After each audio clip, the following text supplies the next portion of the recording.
In today's video, I'm going to teach you how to create a milestone ClickUp.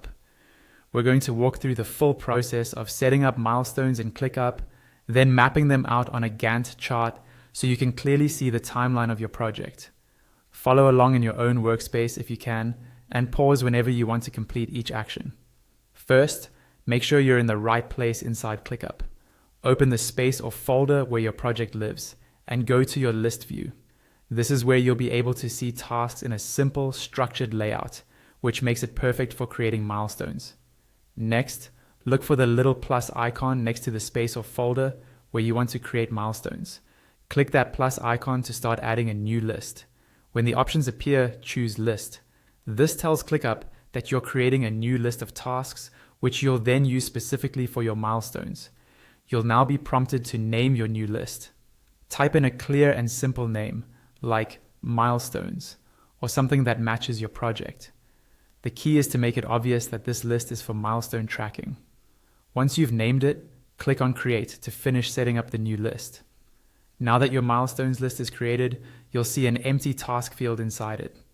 Click into that first empty task row and type the name of your first milestone. Think of major deliverables or key checkpoints, such as Design Complete or Launch Approved. Press Enter to save it, and then continue adding the rest of your milestones as separate tasks, one per line. After you've listed out all your milestones, it's time to visualize them on a timeline. At the top of the screen, click on Add View. From the view options that appear, choose Gantt. This will open a Gantt chart view for your milestones list, so you can map out dates and dependencies.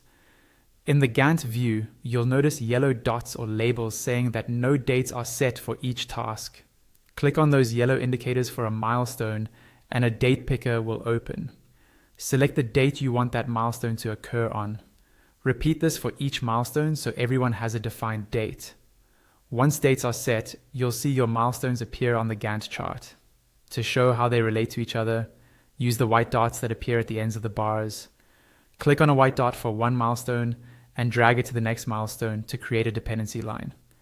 This visually maps the order in which your milestones need to happen. Finally, you can customize each milestone further. Click into any milestone task to open its details.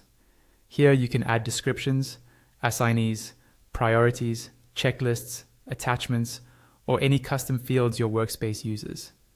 You can also explore additional Gantt settings, like adjusting the zoom level or grouping, to get the exact view you need.